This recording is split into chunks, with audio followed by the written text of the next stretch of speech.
奥普拉·温弗瑞这个名字在全球几乎无人不知，她是脱口秀女王，是媒体帝国的缔造者，是无数人心中的精神导师。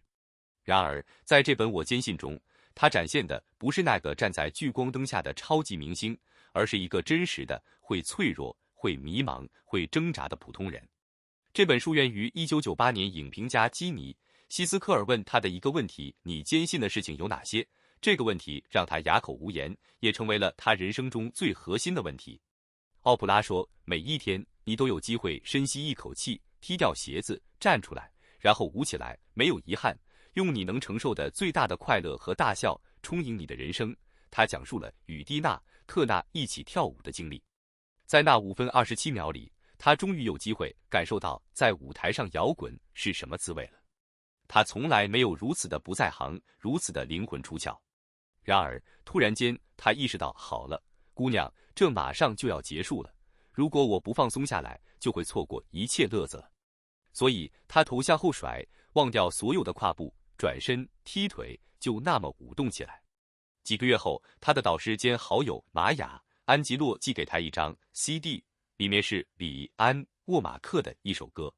那首歌中副歌的歌词是：你可以选择坐在一边，也可以选择跳舞，我希望你跳舞。这就是奥普拉坚信的，欢愉是种有回馈的能量，你散发出去的会反射回来。感恩是奥普拉人生哲学的另一个核心。玛雅·安吉洛曾对他说谢谢。当时奥普拉正坐在马桶上，哭得无法自已。玛雅告诉他，你说谢谢是因为你的信仰很强大，你毫不怀疑地相信，不管问题是什么，你都能熬过去。你说谢谢是因为你知道，即使在暴风中，上帝也还在云中放了彩虹。奥普拉说，感恩能转变任何状况，它能改变你的气场，把你的负能量转化为正能量。这是改变你人生最快捷、最简单也最有力的方法。他还讲述了与体重和食物的斗争历程。从1977年开始节食，经历了近20年的反弹，他终于意识到，无论体型如何，为自己的身体而感恩，才是能给自己更多爱的关键。当他第一次对着镜子不再批判自己，反而对镜中的自己产生了一种温暖的感激时，他有了自己的灵魂转变，连根而起的爱之复活。给予是奥普拉发现的另一个快乐源泉。他说，给予比得到有更多的乐趣，没什么能比我送的好，收礼人又收得开心的礼物更能让我高兴的了。他讲述了一次在节目里送出去一批庞蒂亚克 G6型汽车的经历。在送车仪式开始之前，他坐在关吊灯的衣帽间里冥想，试着停留在当下。他打心底里是个农村姑娘，因为她从小就在密西西比州的农村长大。在那里，如果不是你种的，不是你养的，你就不该吃它。现在，他在春季、夏季和秋季最爱的每周1日是收获日，去院子里采摘洋蓟、菠菜、西葫芦、豆子、玉米、西红柿和莴苣。他说，每一次我都会惊讶无比，种下那么一点儿，你就能收获那么多。奥普拉在40岁时学会了说不，治愈了讨好这一疾病。他说，我曾经害怕人们会说他以为自己是谁，现在我有勇气站起来说，这就是真正的我。他写下了一段话，放在自己的桌子上，我以后再也不会为别人做任何事，除非我是打心底里愿意那么做。我再也不会去参加会议，去打电话，写一封信，赞助或参加任何活动，除非我的所有一切都在大喊着好。我将按照做真实的自己这个意愿来行动。他强调自我照顾的重要性，你不可能给予连你自己都没拥有的东西。如果你让自己枯竭到了某种程度，你的感情和精神的油箱都空空荡荡，只能靠着习惯这一燃料前行时，每个人都不可能从中得到任何好处，特别是你自己。这本书给现代人带来了深刻的启示。在职场中，很多人被恐惧和自我怀疑所困，害怕失败，害怕被拒绝，害怕改变。但奥普拉告诉我们，你可以选择坐在墙边的阴影中，也可以选择勇敢地飘进人生的舞池。选择欢愉不是逃避现实，而是以积极的心态面对挑战。当你选择欢愉时，你会发现工作不再只是谋生的手段，而是实现自我价值的舞台。在个人成长方面，奥普拉的经验是，感恩能转变任何状况，改变你的气场，把负能量转化为正能量。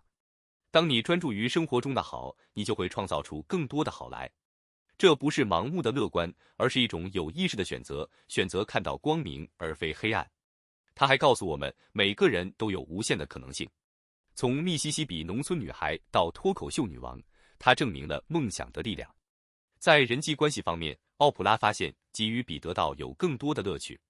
他从送车到送房子，从写信到请朋友来演唱，每一次给予都让他感受到深深的满足。在现代社会，很多人只关注能得到什么，却忽略了给予的快乐。最好的礼物是你自己。当你真心实意地为他人付出时，你收获的不仅是对方的感激，更是内心的丰盈。在心理健康方面，奥普拉强调先照顾好自己。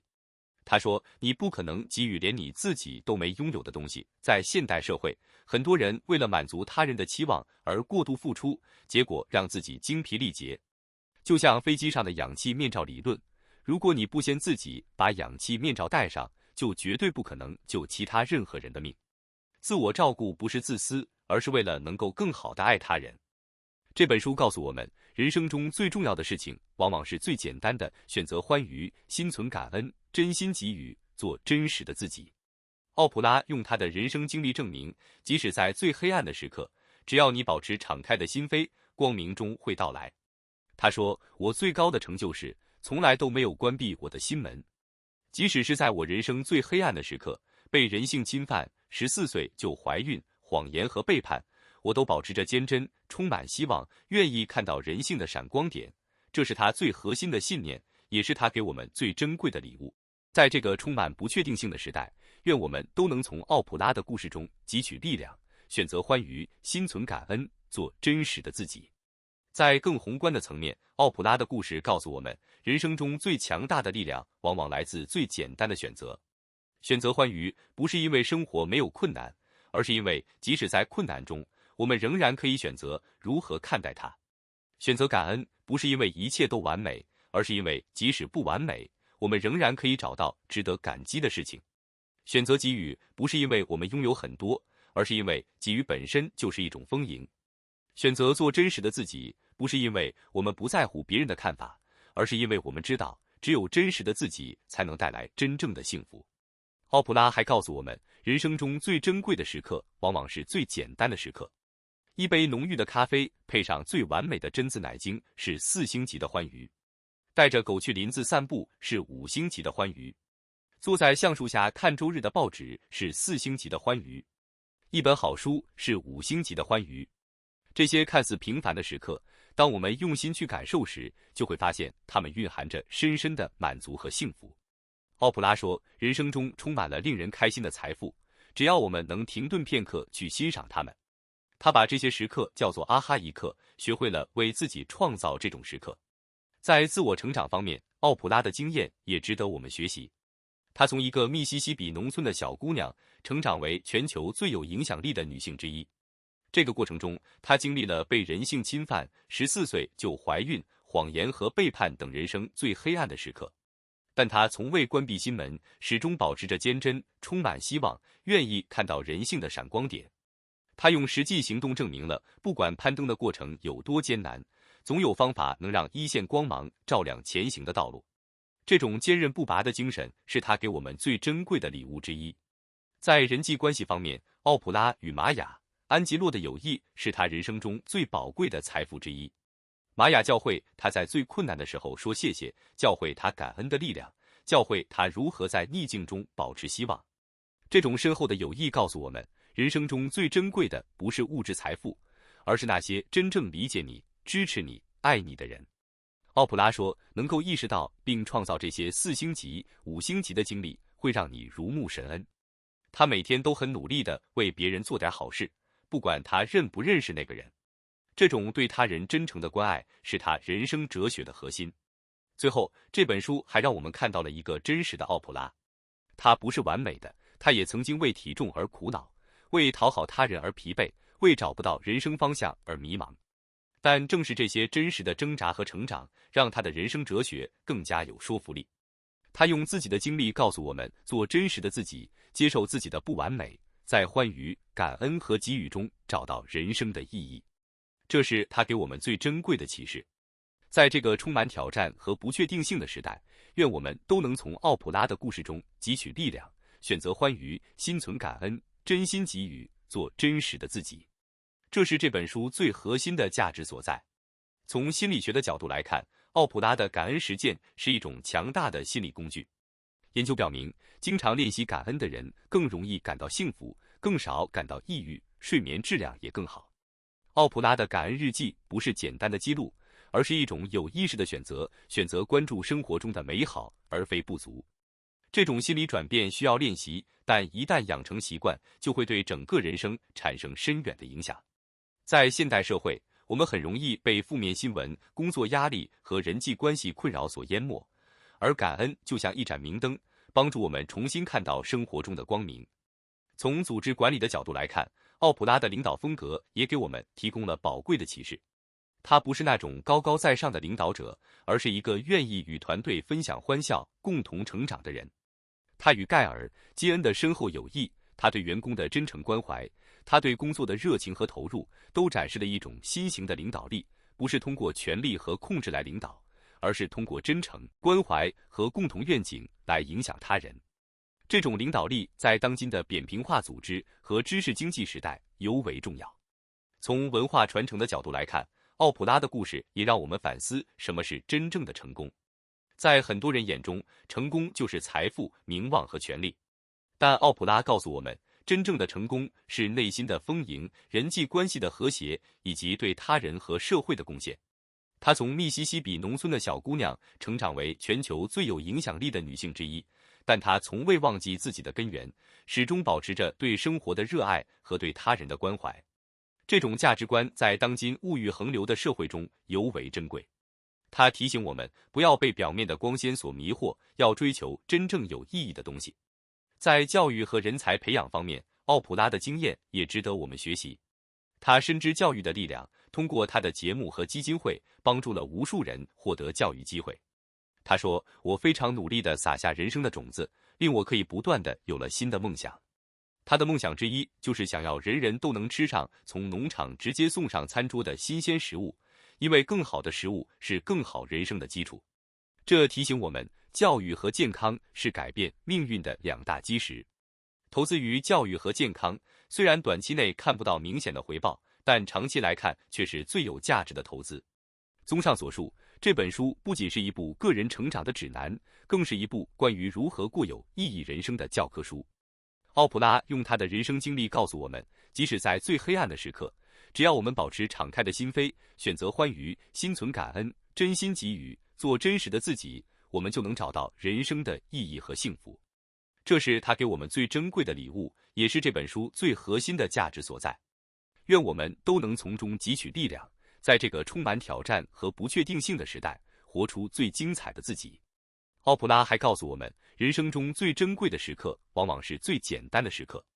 一杯浓郁的咖啡，配上最完美的榛子奶精，是4星级的欢愉；带着狗去林子散步，是5星级的欢愉；坐在橡树下看周日的报纸，是4星级的欢愉；一本好书是5星级的欢愉；坐在昆西·琼斯家厨房的餐桌边，跟他天南海北的聊着，是5星级的欢愉；能为其他人做点好事，是5星级还要加的欢愉。这些看似平凡的时刻，当我们用心去感受时，就会发现它们蕴含着深深的满足和幸福。奥普拉说，人生中充满了令人开心的财富，只要我们能停顿片刻去欣赏它们。他把这些时刻叫做阿哈一刻，学会了为自己创造这种时刻。比如下午4点准时来一杯玛萨拉印度奶茶，这样的时刻无比强大，它们可以为你充电，成为你的喘息空间，给你重新连接上自我的机会。在人际关系方面，奥普拉与玛雅·安吉洛的友谊是他人生中最宝贵的财富之一。玛雅教会他在最困难的时候说谢谢，教会他感恩的力量，教会他如何在逆境中保持希望。这种深厚的友谊告诉我们，人生中最珍贵的不是物质财富，而是那些真正理解你、支持你、爱你的人。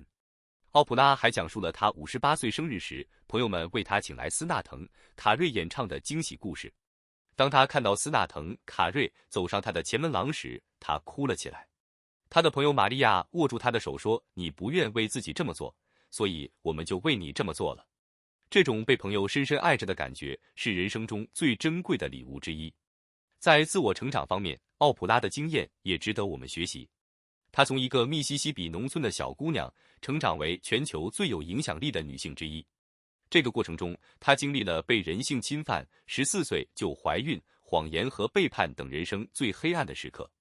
但她从未关闭心门，始终保持着坚贞，充满希望，愿意看到人性的闪光点。她用实际行动证明了，不管攀登的过程有多艰难，总有方法能让一线光芒照亮前行的道路。她还告诉我们，做真实的自己比试图成为别人更重要。当她40岁时学会说不，治愈了讨好这一疾病后，她的人生发生了根本性的转变。她写道：“我以后再也不会为别人做任何事，除非我是打心底里愿意那么做。”这种觉醒是她人生中最重要的一课。